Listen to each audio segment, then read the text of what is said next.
Good morning प्यारे भाइयों बहनों, ब्रदर एंड सिस्टर। लंबे गैप के बाद हम लोग एक बार फिर से वीडियो सेशन में मुलाकात कर रहे हैं। तो आज आपके लिए हम लेकर आए हैं सुंदर सा न्यूमेरिकल जो आपके बोर्ड और कंपटीशन में काफी हेल्प करेगा।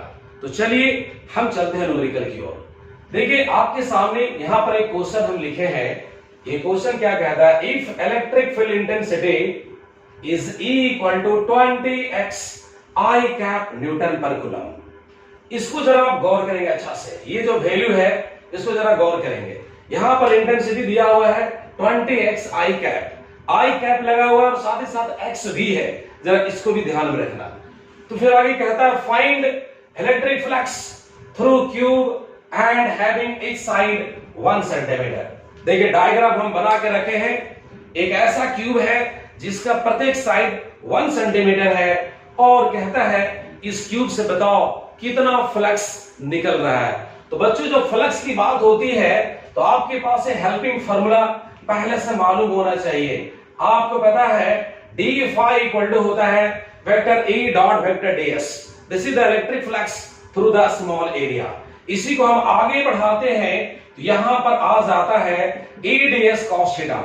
यानी इलेक्ट्रिक फ्लक्स 3 फैक्टर पर डिपेंड करता है। वो आपका है इंटेंसिटी, वो है एरिया और थीटा है इंटेंसिटी और एरिया वेक्टर के बीच का एंगल।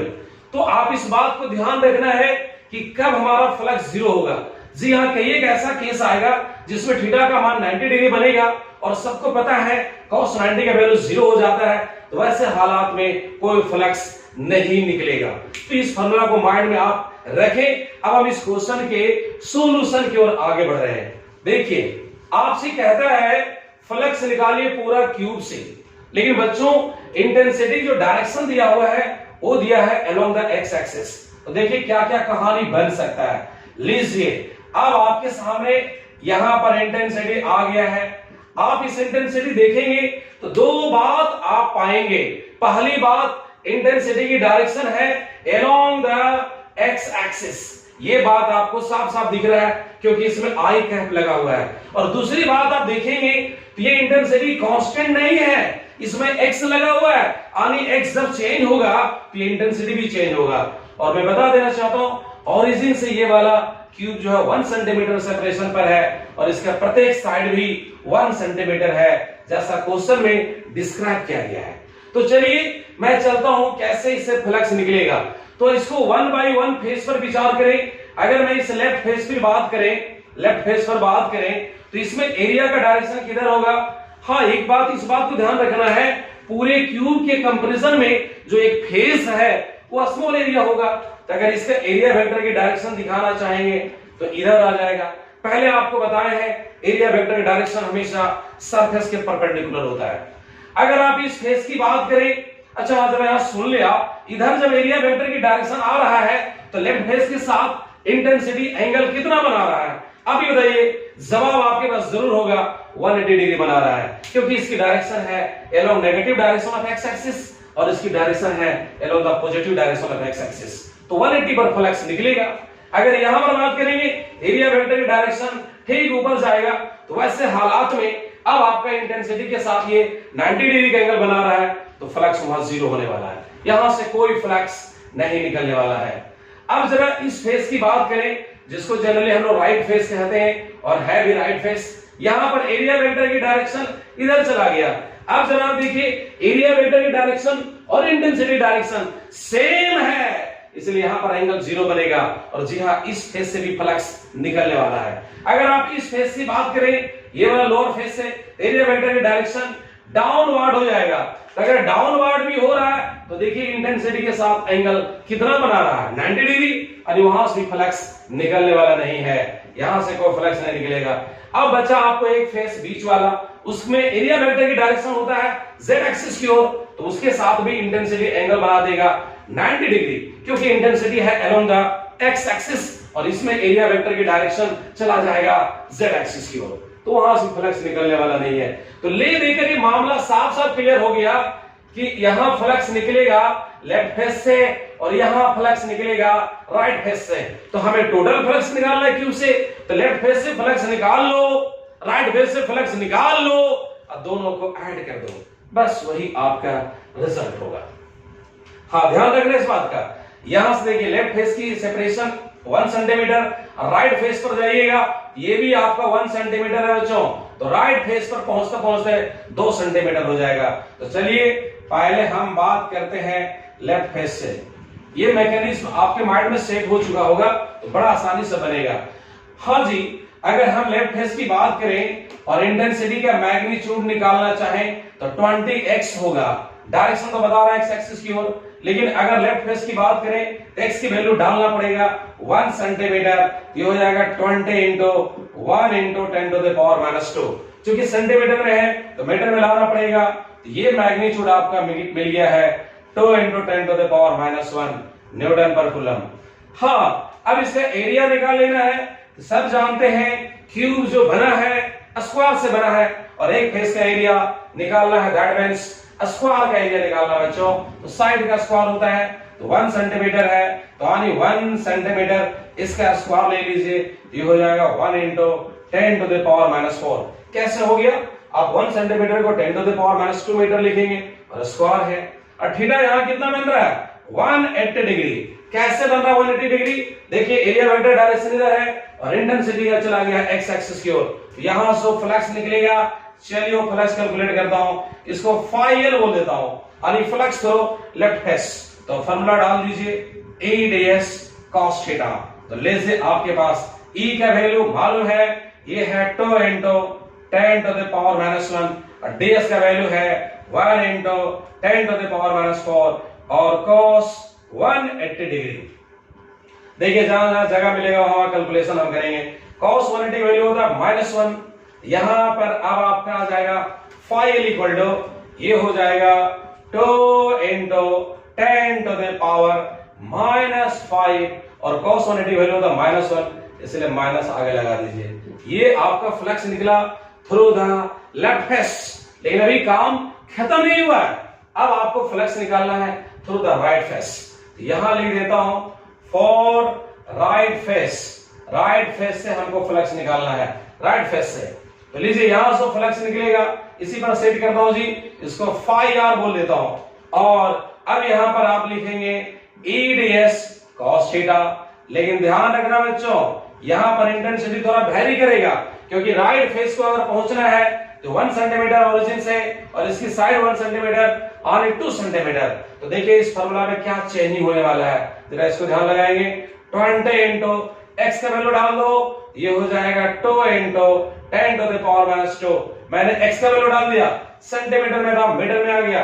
अब ds का वैल्यू, ds एरिया, चूंकि इस फेस का एरिया और इस फेस का एरिया दोनों का सेम ही होना है, तो 1 सेंटीमीटर है, ये हो जाएगा 1 इंटू 10 टू द पावर -4। और देखिए हल्का सी डायग्राम थोड़ा सा मिटा रहे हैं, थोड़ा सा मिटा रहे हैं, आप समझिएगा, और ये आपका बन जाएगा cos 0 डिग्री। क्यों भाई? क्योंकि ds की डायरेक्शन और E का डायरेक्शन सेम है। तो बच्चों इसको मिटा रहा हूं, अब ध्यान रखिएगा डायग्राम आपके पास था, तो cos 0 वैल्यू 1 हो जाता है। लेसे अब आपके पास ये कितना बनेगा 40 इंटू 10 टू द पावर -6, और यहां पर इसको आप लिख सकते हैं 4 into 10 to the power -5 volt metre, इसका यूनिट होता है जनरली फ्लक्स का।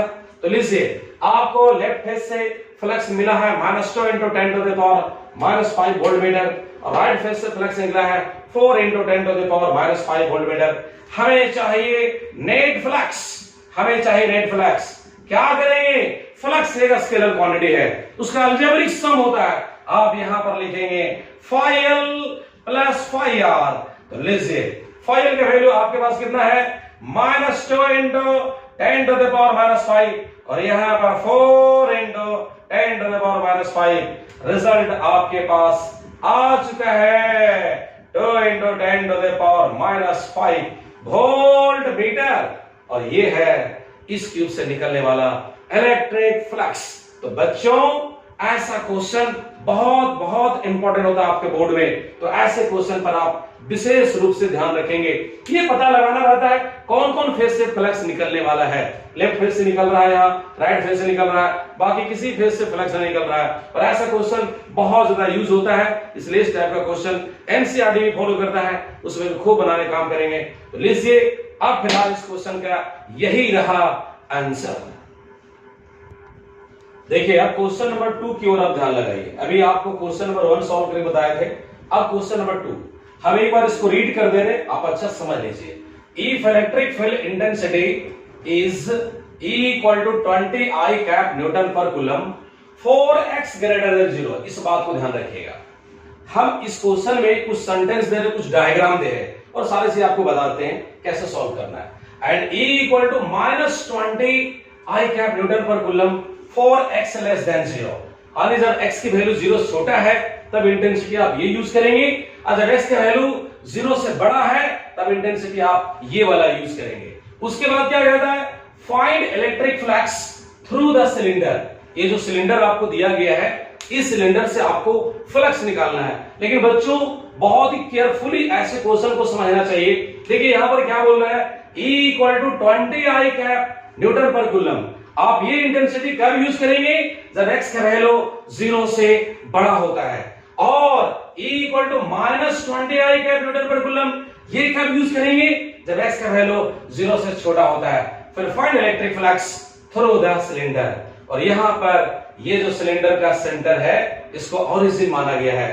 तो बच्चों अब यही क्वेश्चन है और इस सिलेंडर से हमें फ्लक्स निकालना है। तो फिर वही कंसेप्ट जैसा अभी आपने क्यूब में देखा था, उसको 6 फेज में डिवाइड किया और पता चला 4 फेज से फ्लक्स निकल ही नहीं रहा है, 2 फेज से निकल रहा था, उसको आपने ऐड कर दिया। यहां पर भी आप डिवीजन कर सकते हैं सिलेंडर का। यहां देखिए सर्कुलर सेक्शन और ये भी सर्कुलर सेक्शन और ये कर्व सेक्शन और ये भी कर्व सेक्शन। तो पता लगाते हैं कहां कहां से फ्लक्स निकलेगा। लेकिन हाँ आप इस बात को देखें, दोनों ही हालात में इंटेंसिटी की डायरेक्शन एक बार ओरिजिन से एक्स एक्सिस की ओर है और एक बार ओरिजिन से नेगेटिव एक्स एक्सिस की ओर है। मतलब एक्स एक्सिस के पैरेलल ही इंटेंसिटी है, एक्स एक्सिस के पैरेलल है। तो अब जरा पता लगाते हैं इस फेज से फ्लक्स निकलने वाला है कि नहीं। फिर वो पूरी बात ध्यान से लगाएं, पूरे सिलेंडर की कंपैरिजन में ये छोटा सा स्फीयर का जो डायग्राम है, ये जो सर्कल का डायग्राम है, उसकी एरिया तो बहुत स्मॉल होगा। फिर उसी प्रकार से इसकी एरिया भी बहुत स्मॉल होगा। तो इसको ds आप कह सकते हैं, इसको ds कह सकते हैं, इसको भी ds आप कह सकते हैं। लेकिन यहां पर एरिया वेक्टर की डायरेक्शन क्या होने वाला है, इधर जाएगा ds। कहिएगा अच्छा इस फेस में एरिया वेक्टर की डायरेक्शन और इंटेंसिटी डायरेक्शन सेम हो चुका है, इसलिए ऐसे हालात में फ्लक्स यहां से निकलेगा क्योंकि एंगल 0 डिग्री बन रहा है। अगर आप इस फेज से बात करते हैं, एरिया वेक्टर इधर आने वाला है। अब देखिए इस इंटेंसिटी के साथ सेम हो गया, चलो इसको थोड़ा डिफरेंट कर दो, चलो इसको ई डैश कर देता हूं हल्का सा, क्योंकि नेगेटिव वाला वैल्यू है। तो अब यहां पर क्या देख पा रहे हैं, डायरेक्शन इसके साथ भी सेम है। अगर इस फेज की बात करेंगे, एरिया वेक्टर ऊपर चला जाएगा, इसके साथ बात करो या इसके साथ बात करो, एंगल तो 90 डिग्री निकल रहा है, इसलिए यहां से भी यानी कर्व फेज से फ्लक्स नहीं निकलने वाला है। ठीक वही कहानी इधर भी होगा। मैं समझता हूं आपके माइंड में बात सेट हो रहा होगा, कहां कहां से फ्लक्स निकलेगा। तो क्लियर है, ये सर्कुलर से फ्लक्स निकलने वाला है। इसको लेफ्ट फेस बोल दो, इसको राइट फेस बोल दो। अब बारी बारी से बात करता हूं। यहां देखो बच्चों, E इक्वल टू दिया हुआ है 20 I cap newton per coulomb. लेकिन हाँ ये कब लेंगे, जब x का वैल्यू 0 से बड़ा होगा। तो आपको पता है अगर साइन कन्वेंशन आप देखें, इधर प्लस होता है इधर माइनस होता है, सिंपल कोऑर्डिनेट। तो देखिए 0 से बड़ा यानी इधर जाना है और 0 से छोटा यानी इधर आना है। तो अगर आप 0 से बड़ा ले रहे हैं मतलब राइट फेस की बात कर रहे हैं, तो यहां लिख भी देते हैं फॉर राइट फेस की बात कर रहे हैं। इंटेंसिटी आपको मालूम है, एरिया निकाल लो पाई आर स्क्वायर से, तो लेसे ही हो जाएगा पाई आर स्क्वायर, और यहां पर पाई रहने दो। और रेडियस हम दे चुके हैं 1 सेंटीमीटर, तो यानी 1 into 10 to the power minus 2 इसका होल स्क्वायर। तो लेसे अब आपके पास 10 to the power minus 4 पाई आ चुका है। अब इसको एरिया वेक्टर बना लो, चूंकि वेक्टर फॉर्म में है तो हम एरिया को वेक्टर फॉर्म में बना लेते हैं। तो बच्चों इसकी डायरेक्शन है एक्स एक्सिस की ओर, तो यहां लग जाएगा आई कैप। अब हमको चाहिए flux. Now flux through right face लगा दीजिए। Formula vector A dot vector ds सब जानते हैं डॉट प्रोडक्ट कैसे निकलता है। तो E का वैल्यू आपके पास है 20 I कैप और डॉट साइन ds का वैल्यू है 10 to the power minus 4 pi I cap dot I cap बच्चा जानता है 1 होता है। 2 लाइक यूनिट वेक्टर का डॉट प्रोडक्ट 1 होता है। लीजिए आपके पास कितना हो जाएगा जी, ये हो जाएगा 20 pi into 10 to the power minus 4। इसको थोड़ा और आगे सिंप्लीफाई कर दो तो लीजिए आपके पास आ जाएगा 5r इक्वल टू हो जाएगा 2 pi 10 to the power minus 3 volt metre. This is the electric flux through the right face. अब चलता हूं for left face. Left face की ओर हम चलना चाहते हैं। लेफ्ट फेस से फ्लक्स कितना निकलेगा, डायरेक्ट इस पर लगाइए। चलिए phi l कर देता हूं। आप डायरेक्ट फॉर्मूला लगाएंगे vector E dot vector ds। तो बच्चों यहां पर क्या होने वाला है, E का वैल्यू कितना यूज करेंगे, बताओ बच्चों लोग कितना यूज करेंगे। आपको पता है लेफ्ट फेस मतलब ओरिजिन से लेफ्ट साइड आने x लेस देन 0, तो निश्चित रूप से ये वाला यूज करेंगे। गौर करेंगे, ये हो जाएगा -20 i कैप और यहां dot area vector. Area vector इसका चाहिए, इसकी डायरेक्शन है एक्स एक्सिस के नेगेटिव डायरेक्शन में। एरिया तो पाई स्क्वायर से ही निकलने वाला वैल्यू है, वैल्यू तो यही निकलेगा, लेकिन इसकी डायरेक्शन इधर रहेगा। तो क्या होगा बच्चा, 10 टू द पावर माइनस 4 पाई और यहां पर माइनस आई कैप क्यों लगा दिए, क्योंकि इस एरिया वेक्टर की डायरेक्शन है along the negative direction of X axis. तो माइनस माइनस से प्लस हो जाएगा और ये फिर से और I cap dot I cap 1 बनेगा, फिर से हो जाएगा 20 into 10 to the power minus 4 pi. Result आपका बनेगा 2 pi into 10 to the power minus 3 volt metre. अरे रे रे रे रे रे, हमने क्या देखा, लेफ्ट फेस से निकलने वाला फ्लक्स और राइट फेस से निकलने वाला फ्लक्स इक्वल हो गया। आपको चाहिए नेट फ्लक्स चाहिए। बोलो क्या करेंगे, नेट फ्लक्स निकालेंगे, क्या करेंगे बताओ। आपके मन में चल रहा होगा सर दोनों को ऐड कर दीजिए, phi r plus phi l। तो लीजिए आपके पास आ चुका है 2 pi into 10 to the power minus 3 और यहां पर भी वही कहानी है 2 pi into 10 to the power minus 3। रिजल्ट आपका बन गया 4 pi into 10 to the power minus 3 volt metre. और बच्चों ध्यान लगाएं, ये दोनों क्वेश्चन जो भी आपको सॉल्यूशन कराया गया है ये बहुत ज्यादा इंपॉर्टेंट है और ऐसे क्वेश्चन को आप खूब प्रैक्टिस करेंगे। 2 बुक को हमेशा फॉलो कीजिए, एनसीईआरटी प्लस एससी वर्मा, और आपका बोर्ड प्लस आईआईटी और नीट हो जाएगा। तो बच्चों आज ये दोनों क्वेश्चन मैंने आपको सॉल्व कराया इस वीडियो में और मैं समझता हूं इसको देख करके आप प्रिपरेशन करेंगे और चैनल पर बने रहिए। और साथ ही साथ इस टाइप का क्वेश्चन आगे हम और लेके आएंगे। बस आज की क्लास यहीं पे समाप्त होता है और हम आपसे लेते हैं अलविदा। Thank you.